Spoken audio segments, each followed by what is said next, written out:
Hi, Assalamualaikum. My name is FATIN MAWARDI, student ID 2023-218308.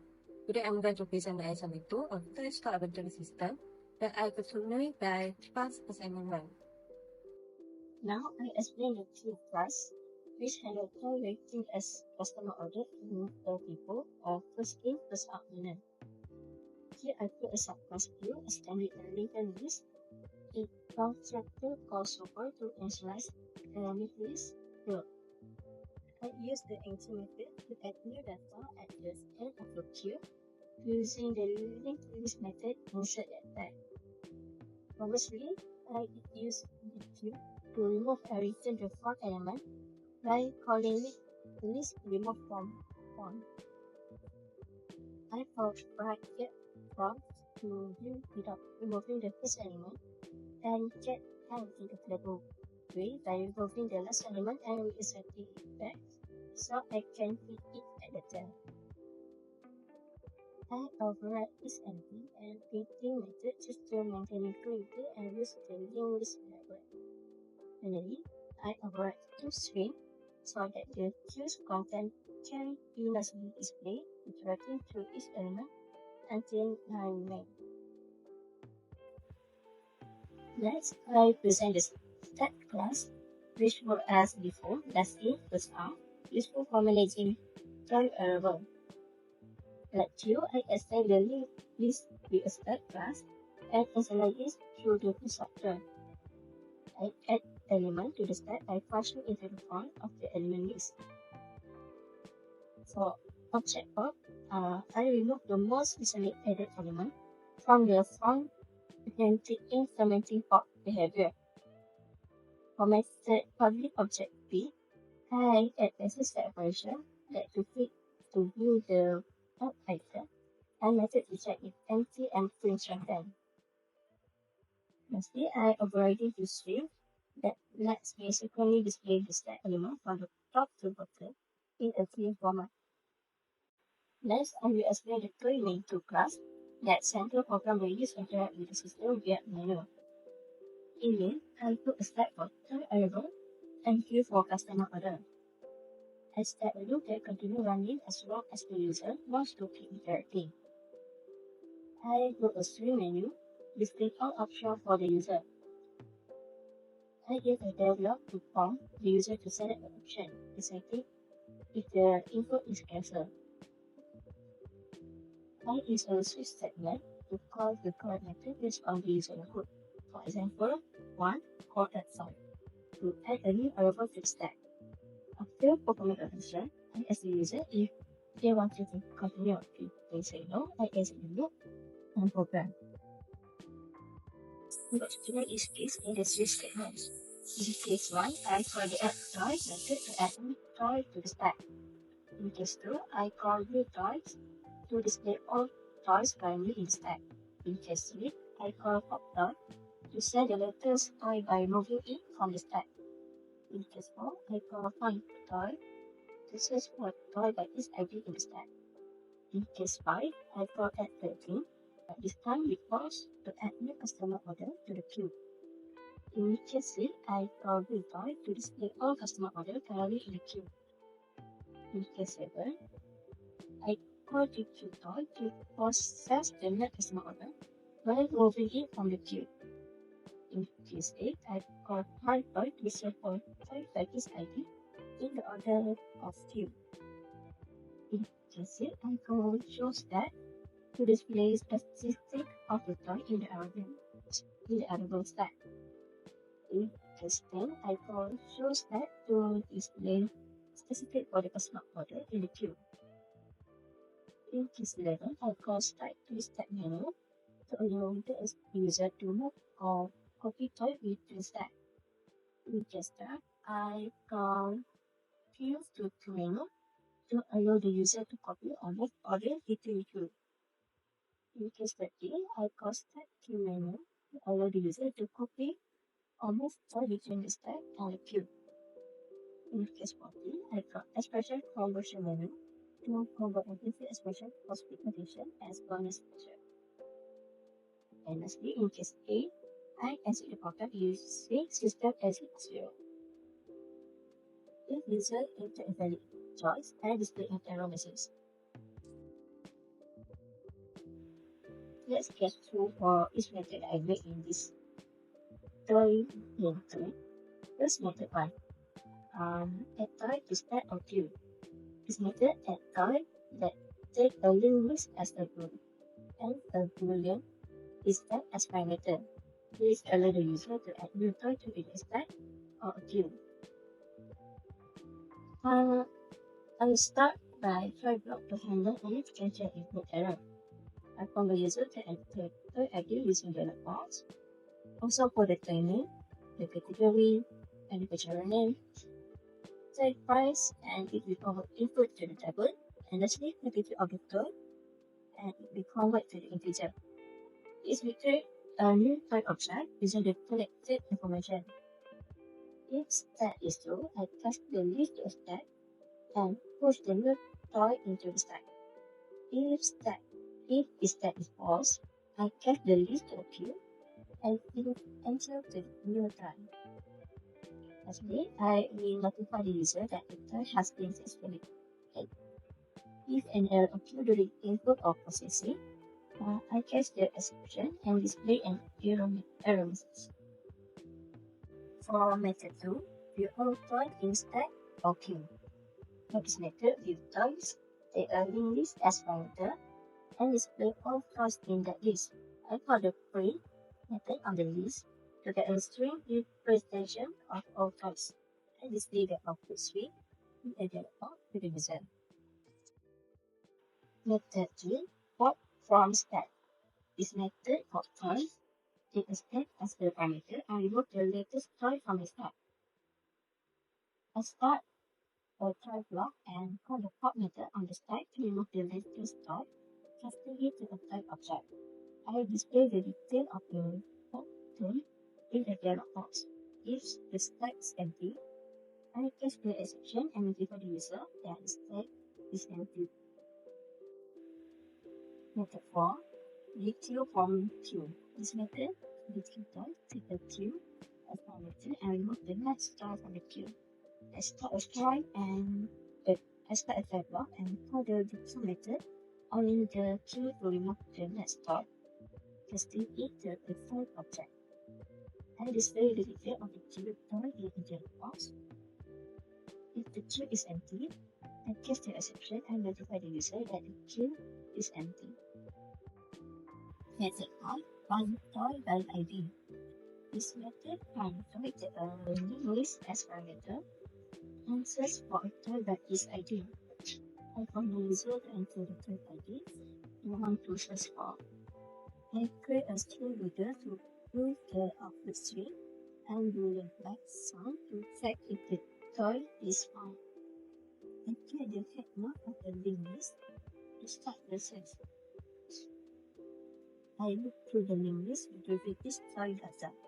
If the toy ID matches the search input, I append the toy details to the output string and set found to true. I move to the next node in the linked list. After the search, if toy is found, I display the details, otherwise, I notify the user that no toys were found with the given ID. Method 6. Show statistic for stack or queue. This method shows stack at a linked list and a label as parameters to calculate and display statistic. I initialize variable to track the sum, minimum, maximum, count and total cost of the toys. I get the head node of the linked list to start iterating through the toys. I look through the linked list updating the sum, price, sum, minimum, and maximum quantities, and counting the number of the toys. I prepare a message to display the statistic. If no toys are found, I indicate that, otherwise, I show the sum, price, average price, minimum, and maximum quantity. Finally, I display the statistic in the dialog box. For method 7, copying objects stack to stack. This method stack to stack menu set a source tag as a parameter and allow the user to copy its contents to a new stack. I create a new stack, stack2, and call the copy stack method to copy the contents from stack 1. Then I display the content of newly copied stack in the dialog.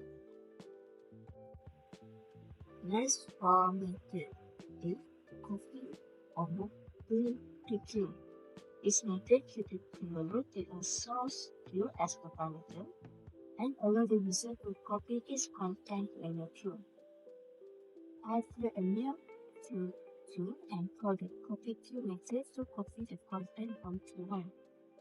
I display the content of the newly copied queue in dialog. On method 9, copy or move stack to queue and queue to stack. This method start queue menu to a stack and queue as parameter and allow the user to choose to copy or move between them. I define an array of objects for user to choose from stack to queue or queue to stack.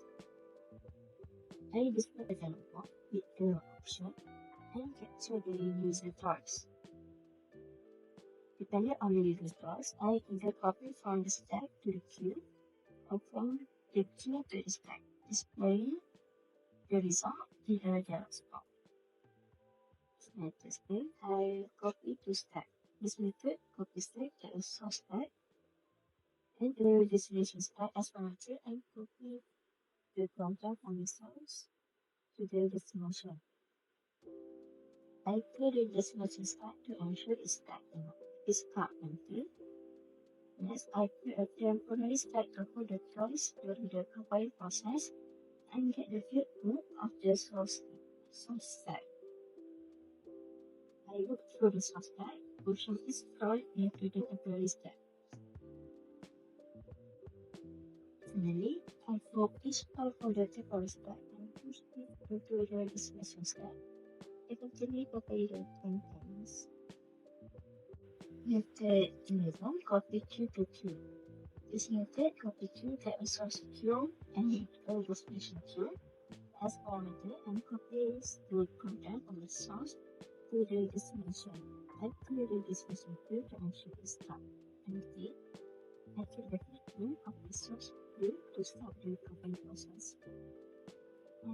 Then I look to the source queue and call install into the destination queue.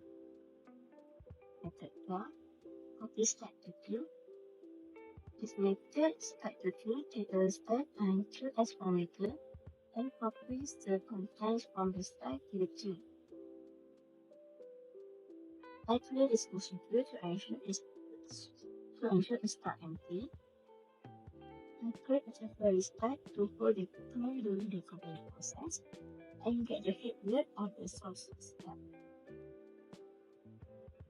I use route to look through the source stack, pushing each type into the performance stack.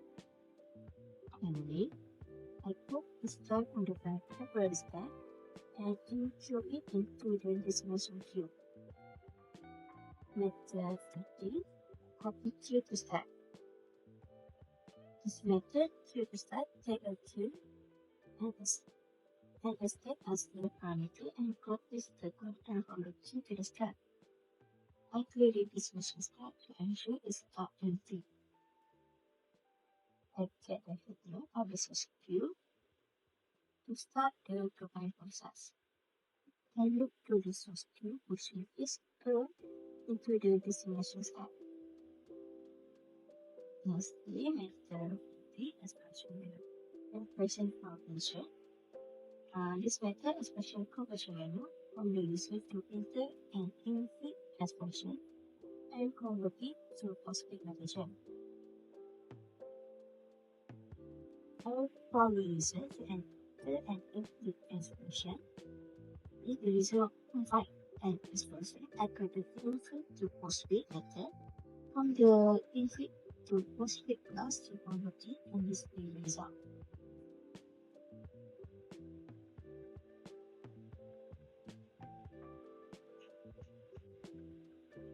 Lastly, helpful methods that take hit load.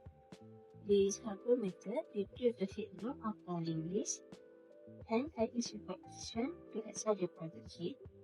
Few of doing this class is successful, I return the hit load, otherwise I return to null. When the program launches, you will see the main menu display with options on toys and others. First, I will add a new toys to the address tab by choosing option 1. The program for me for the toy detail, such as the toys, the toy name, the technique, the procedure,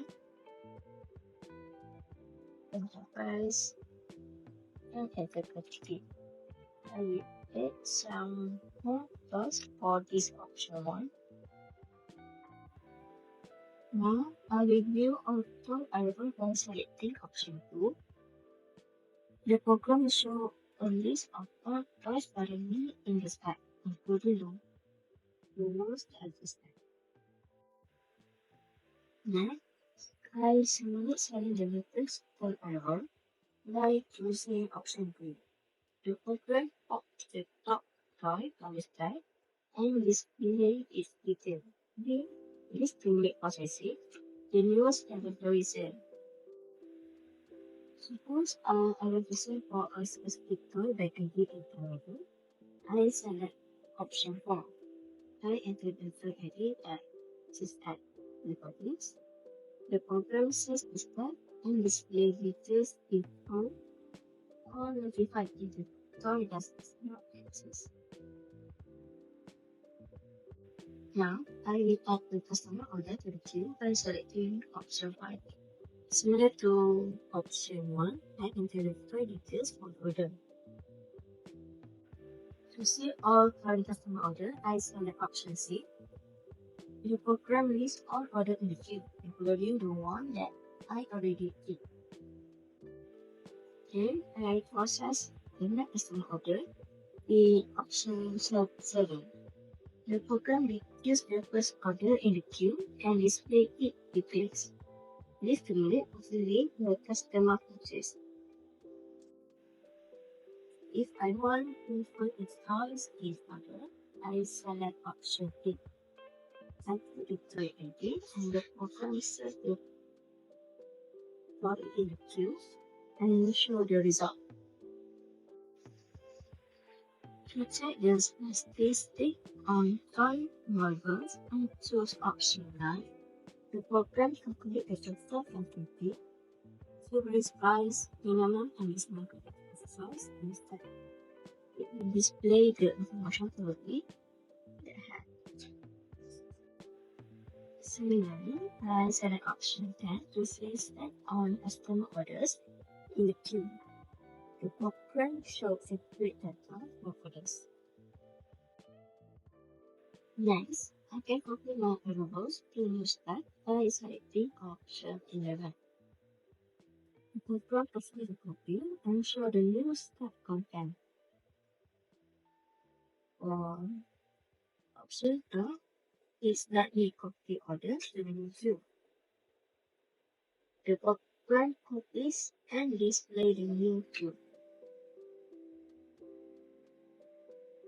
For option 30, exit option 30 to copy and move toys between the error stack and order queues.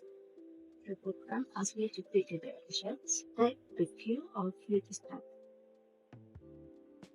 Okay, after selection, it perform the operation and show the result.